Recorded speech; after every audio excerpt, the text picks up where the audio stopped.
The Florida governor is making waves even before he's expected to jump into the presidential race.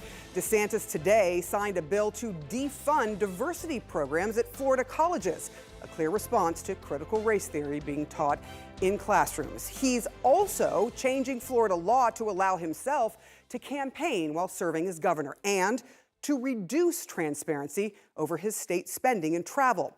DeSantis is also stepping into wars off of his turf, sending migrants who come to Florida to states run by Democrats, and wading into a New York City case praising the Marine veteran now charged in the subway chokehold death.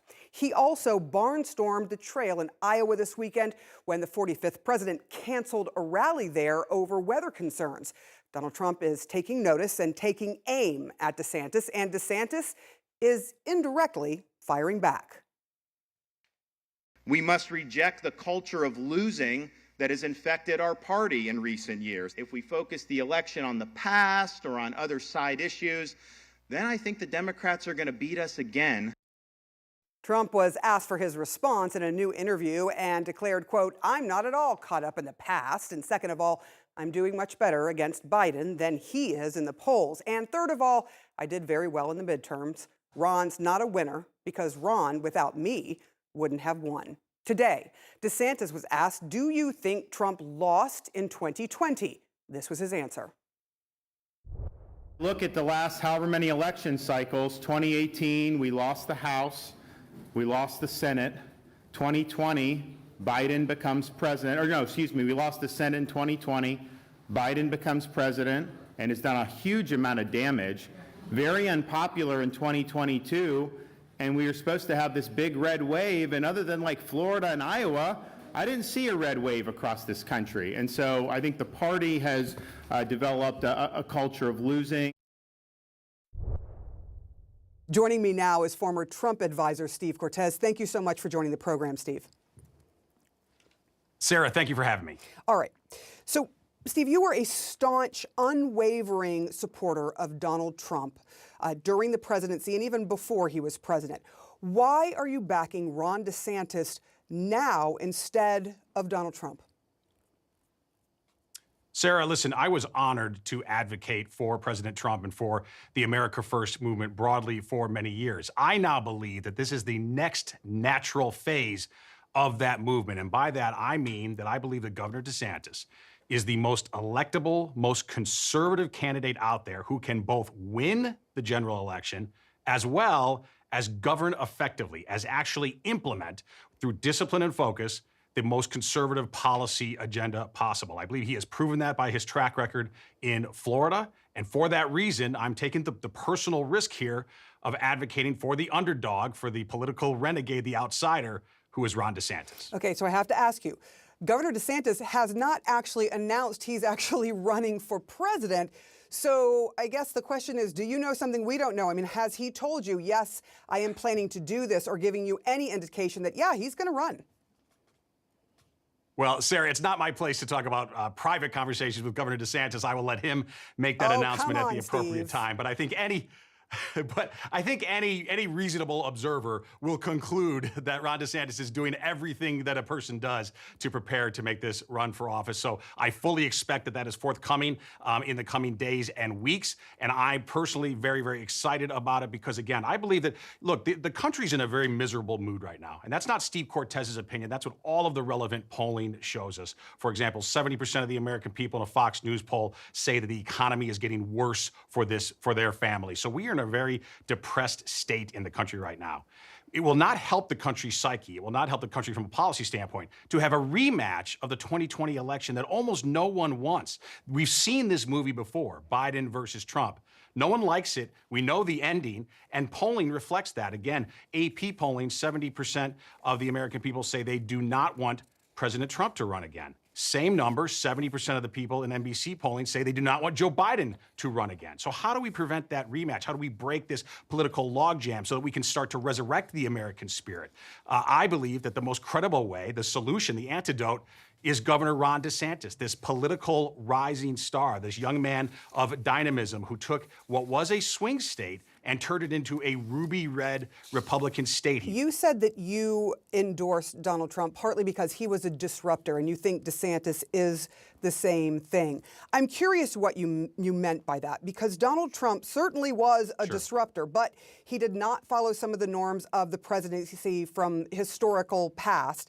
He was a liar. He lied a lot. He was a president who stoked division and anger. And Trump denies this, but there are some people who were convicted of seditious conspiracy who said they blamed Donald Trump for their actions breaking into the Capitol. Would you be okay if DeSantis acted in the same way as former President Trump? Well, Sarah, you and I are certainly not going to agree. I do not think that Donald Trump is a liar. I think he was exactly the disruptor that we needed back in 2016. Well, he has been caught but just in because many he was the lies. right, Just to be fair, he has been caught lying okay, over well, and over and over again. Let's So be fair. Let's, okay, and let's be fair about that. I'm here to advocate for Governor DeSantis, but give me a Trump lie then, and let's discuss it. There are too many of them to even recount. Literally too many to recount. But I will do this. Let us talk about DeSantis then. The Republican Party, look, has been best known for wanting a smaller government, a party that wants fiscal responsibility, historically has been pro-business. And I'm curious what you think about something that he has done, which is basically wanting to put a bill in place, wanting to put a law in place that doesn't allow people to look at his past record and some of the way he spent money and some of the state, using some of the state resources like the airplane, doesn't want people to be able to look at that and be transparent about what his history was as the governor of Florida. What do you think about that as a law?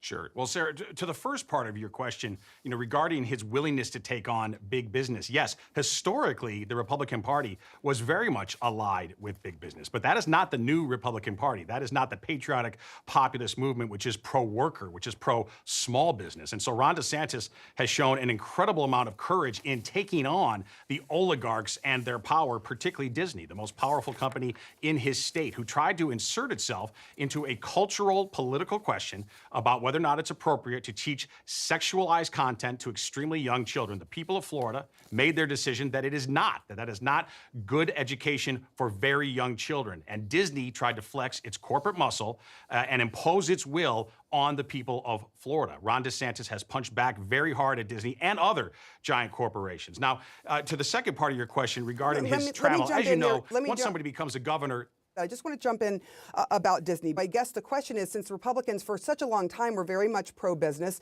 wanted businesses to be able to operate the way they saw fit and let the public decide, do you agree that is a difference in how the Republicans used to think?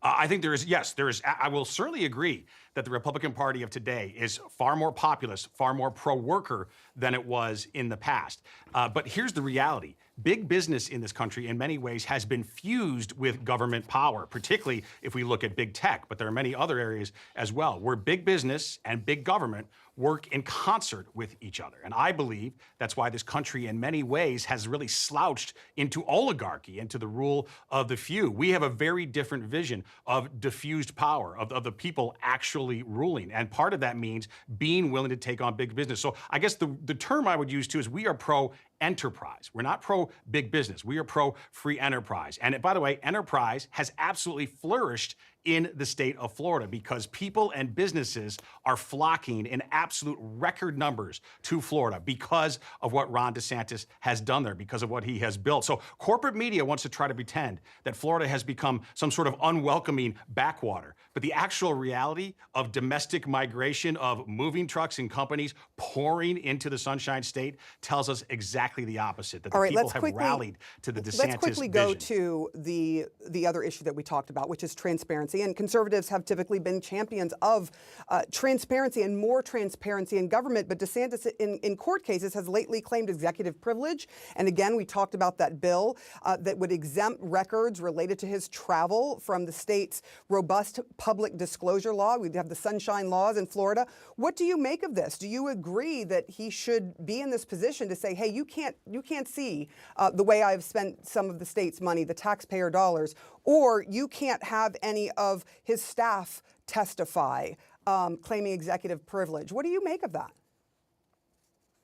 Well, Sarah, listen, I think executive privilege is very important for a president, very important certainly for a governor. As you well know, a governor can't travel the way you and I can because of security measures, so he has to travel in a very different way. Now, But assuming all that he governors does, have in to fact, make all his governors announcement. have to travel in a different way, and they don't use executive privilege. That is usually set aside for presidents, and presidents do use it at times. So why is he special? Well, in Sarah, this? listen, I think that Governor DeSantis has been incredibly transparent. It's one of the reasons, one of the many reasons, why Floridians so rallied to his cause and gave him an absolutely overwhelming reelection. And by the way, one with coattails. It's not just that he soared to a runaway, smashing landslide victory, but he also lifted all other Florida statewide office holders. The first time that all of those offices are held by Republicans, the first time since the Civil War era in the Sunshine State. So the people of Florida clearly are more than satisfied with the job he is doing, with the level of transparency that he's providing. And I believe he will continue to provide that as long as he's governor of Florida until he becomes president of the United States, which I hope to be a big part of making happen.